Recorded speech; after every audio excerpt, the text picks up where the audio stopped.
Vamos lá, pessoal. Agora a questão de número 71. Maria trabalha para a sociedade empresária Beta e recentemente foi aposentada por invalidez. Diante desse fato, a empresa cancelou o plano de saúde de Maria. Em relação à hipótese retratada de acordo com a lei e o entendimento simulado do TST, assinale a afirmativa correta. Viu que eu acabei de comentar na questão passada? Aqui no enunciado da questão 71, ele já fala de acordo com a lei, que é a própria legislação trabalhista, e de acordo com o entendimento simulado. Então você vai ter que ter os dois tipos de conhecimento. O conhecimento do regramento jurídico positivado, da própria CLT, e do entendimento do próprio Tribunal Superior do Trabalho. Sendo que acontece? Vamos parar para analisar. De que matéria essa questão está tratando? Professor, se o senhor está falando sobre direito do trabalho e processo do trabalho, a questão fala, nesse particular, de direito do trabalho. Só que tem um porém, cuidado. A questão, além do direito do trabalho, ela fala também sobre direito previdenciário. Mas, professor, tem a ver? Tem, porque muitas das coisas da disciplina direito previdenciário tem reflexo direto no direito do trabalho. Então, ele já, da mesma forma como na primeira questão, ele já está dizendo para você o seguinte: Maria trabalha para uma sociedade empresária. Então, há um contrato de trabalho entre as partes. E, recentemente, foi aposentada por invalidez. Qual é o reflexo da aposentadoria por invalidez, ou até vamos expandir essa interpretação do auxílio-doença, seja ele comum ou acidentário, dentro do contrato de trabalho? É isso que você já tem que começar a pensar, a cogitar. Então, se o enunciado da questão está dizendo que Maria trabalha para uma empresa, então ela já tem um vínculo empregatício com uma empresa e que ela está aposentada por invalidez, a primeira dúvida que tem que pairar na sua mente é a seguinte: o que aconteceu com esse contrato de trabalho? Porque as alternativas vêm depois, né? Ele só dá um pequeno enunciado de 3 linhas e diz: conforme entende de acordo com a lei e entendimento simulado do TST, assinale a afirmativa correta. Então, o enunciado da questão ele trata de um contrato de trabalho e de uma funcionária que foi aposentada por invalidez. O que acontece dentro do contrato de trabalho no caso de auxílio-doença comum acidentário ou da aposentadoria por invalidez? É só você parar para analisar as formas de suspensão e interrupção do contrato de trabalho, que você já deve ter visto durante as aulas. O que acontece? Na interrupção do contrato de trabalho, o empregado ele não trabalha, mas recebe. E esse tempo conta como tempo de aposentadoria para todos os efeitos.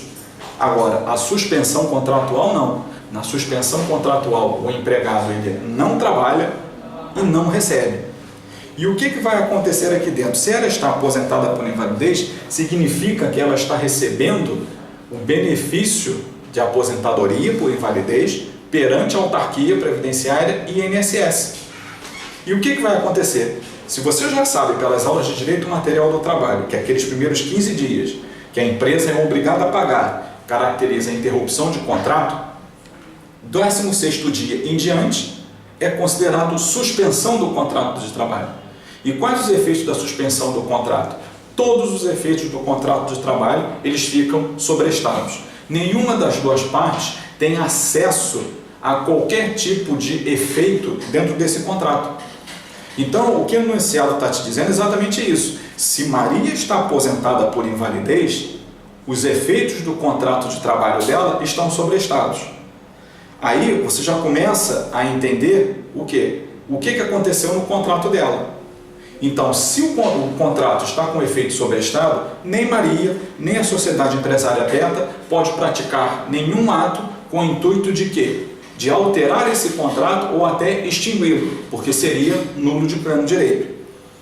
Agora vamos analisar alternativas. Vamos repetir parte do enunciado. Em relação à hipótese retratada e de acordo com a lei e o entendimento simulado do TST, assinale a afirmativa correta.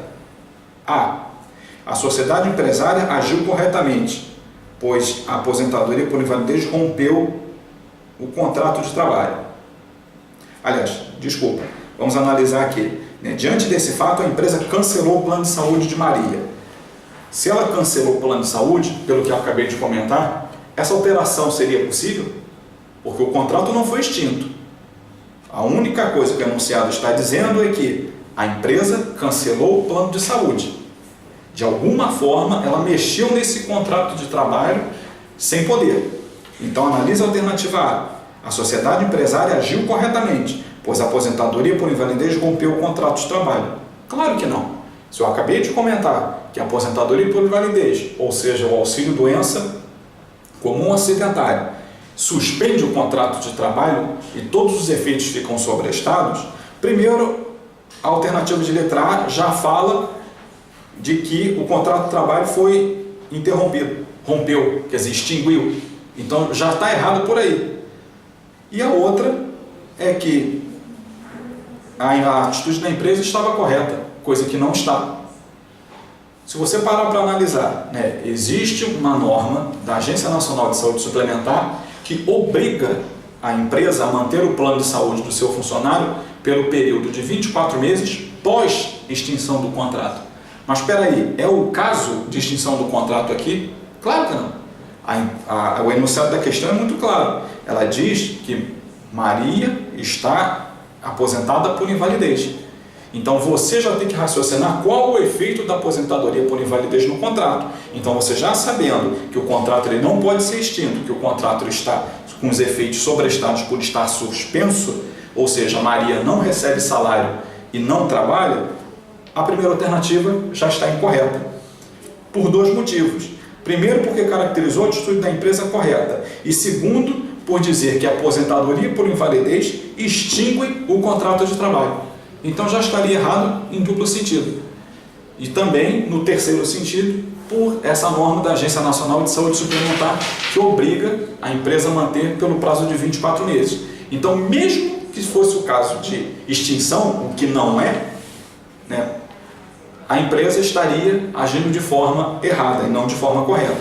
Então, a letra A você descarta. Letra B. A sociedade empresária poderia, diante da situação retratada e a seu exclusivo critério, olha que absurdo, manter ou não o plano de saúde, também está fora, pelas mesmas razões que eu acabei de comentar. Contrato suspenso, nenhuma das partes pode dispor dele ou alterar nada. Então, também está errado. Letra C. A sociedade empresária terá obrigação de manter o plano por 12 meses quando terminaria a estabilidade da obreira. Mas aí, nessa questão, quando ele diz que manter, entra exatamente, vai de encontro a isso que eu acabei de falar dessa norma da Agência Nacional de Saúde Suplementar, que no caso já comete o equívoco de mencionar 12, não são 12, são 24, e de manter o raciocínio de que o contrato de trabalho está extinto, quando na verdade está suspenso. Então a letra C também está fora. E a última, a sociedade empresária se equivocou, porque o contrato está suspenso, devendo ser mantido o plano de saúde. É isso aí. Contrato suspenso, efeitos sobrestados e nenhuma das partes pode alterar absolutamente nada dentro desse contrato. Então, não é o caso de extinção e a postura da empresa seria manter o plano de saúde. Vamos ler, só para você ter a ideia, a súmula dos 440 do TST. Auxílio doença acidentário, aposentadoria por invalidez, suspensão do contrato de trabalho, reconhecimento do direito à manutenção de plano de saúde ou de assistência médica. Assegura-se o direito à manutenção de plano de saúde ou de assistência médica oferecido pela empresa ao empregado, não obstante suspenso o contrato de trabalho em virtude de auxílio doença acidentário ou de aposentadoria por invalidez. Então é exatamente por isso que essa alternativa está correta, com base nesses efeitos do contrato de trabalho, com base na realidade que a aplicação da lei previdenciária tem efeitos e reflexo direto no contrato de trabalho, ao ponto de suspendê-lo, foi que o TST elaborou a redação da súmula 440. Então, resposta correta, letra D.